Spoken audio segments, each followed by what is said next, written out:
I'm back. I'm still trying to get my webcam to work. I'm at my mom's house, so I can use her video camera, but I'm not sure how long it records for, so it might stop in the middle of the recording, and if that's the case, I won't get a chance to say goodbye, so goodbye for now. This video is just going to be responses to the comments that have been made so far. And I'm going to be taking my computer into a computer shop to hopefully get my webcam installed properly. I've installed it, but the settings on my computer supposedly don't jive with the webcam. So, okay, thank you to everybody for making the comments that you made. I first want to say that I'm not really good at speaking and thinking on the spot and putting things together, especially since I got sick. So I'm going to do the best that I can, and if I say anything wrong or, you know, say something that doesn't make sense, then I'm sorry. I'll probably realize it after this. Okay, so first of all, Stephen, he wrote that he supports medical marijuana.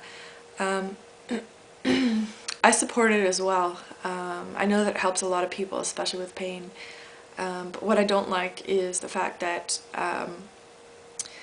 people are not made aware of the fact that marijuana can trigger mental illnesses, and I'm talking schizophrenia, panic attacks, anxiety disorder, depersonalization disorder.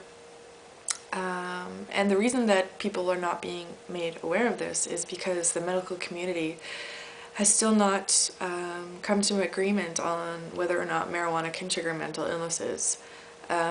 What they do know is there is a high correlation between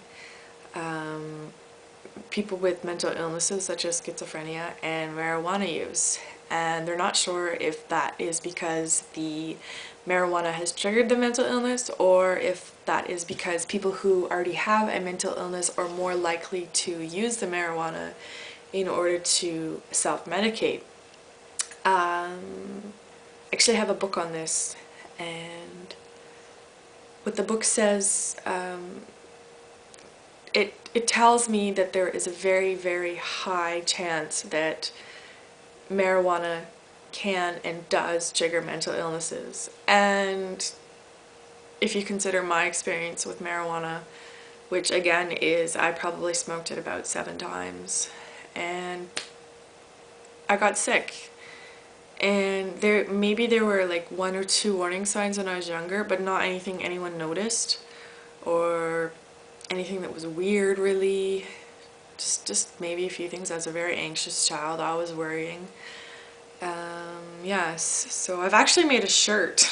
I will show you guys one day. I made it a while ago, and it says, "You should know," and then on the back it says, "Marijuana can trigger serious mental illnesses," and then, but on the bottom I wrote, "Pro-education," because yes, marijuana can be very useful for some people, and for others quite the opposite, but we need to tell people this. I've tried to get into the schools through something called the DARE program, which is the Drug Awareness and Resistance Education program for high school students, and the police officers go into schools and talk to the children. I've tried to sort of get in with them, but it never worked out. But it's still something that I'd like to do.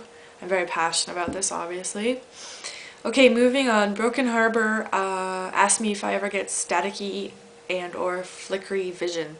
I wouldn't describe mine that way. For me, it's more everything looks two-dimensional, flat, fake, cardboard cutouts, like my head stuck in a bowl of water, a fish bowl, looking through the water. I can't remember how your symptoms were triggered. I'm not sure if maybe you had your symptoms after ingesting a particular drug. If so, you may want to look at something called HPPD, which is hallucinogen persisting perceptual disorder, HPPD. And some of the symptoms are actually like what you described, staticky, flickering vision. So you might want to check that out.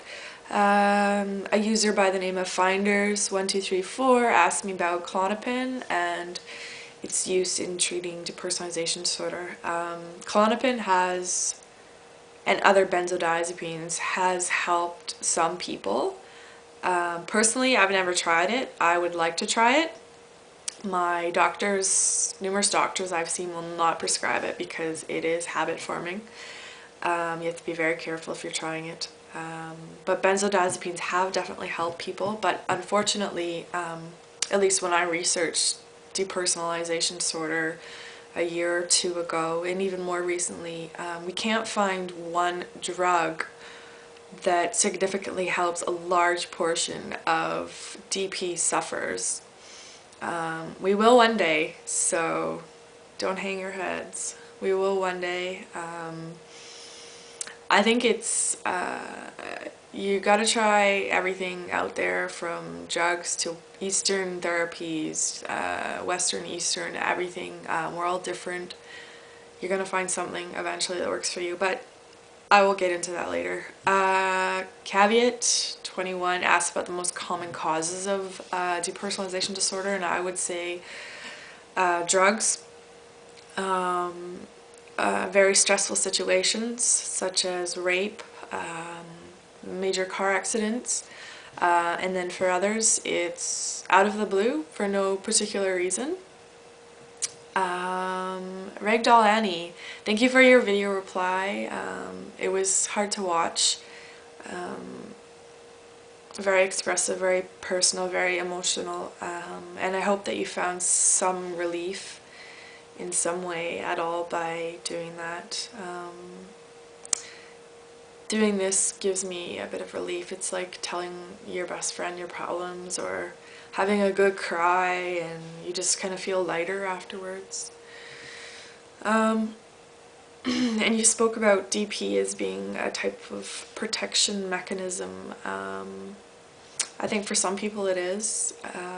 I know, at least for me, I was really anxious when I was younger, really hard on myself, and in a way I think it was a way for my body to tell me, and my brain to tell me, look, you're doing something wrong, you've really got to change your lifestyle. And let me tell you, I have, since I got sick. I'm more the kind of stop and smell the roses now, which is not necessarily a bad thing. So yeah, for some people it is a protection mechanism, such as when people have, let me think here, people get it when they have panic attacks, when you're in a, you know, really very stressful situation. It's kind of a, it can be a coping mechanism, so that we, you know, we don't go crazy, but maybe this is crazy, so I don't know. Jerry's out on that one. Peace, Love, Eternity.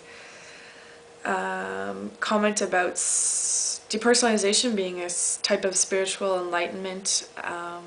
And I think for some people it is.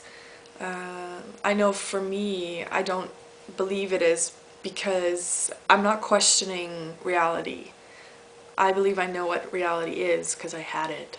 And I know this is real. I know what's going on right now is real. But I know that a lot of people with depersonalization disorder, they are obsessed and obsessively thinking about reality and God and existence. And for me, that's not the case. Because mine was triggered by a drug, I believe it is primarily biochemical. I'm a science student though. I know how the brain works, all about the neurotransmitters and receptors and stuff like that. So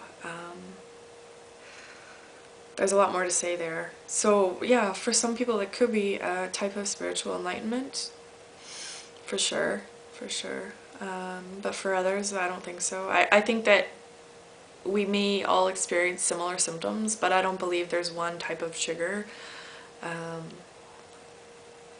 You know, it's like taking one piece out of a puzzle. Once that piece is gone, the whole thing, you just don't know what it is. You know, if you could take this piece out, or this piece, or this piece, or this piece, doesn't matter what piece you take out, you still get the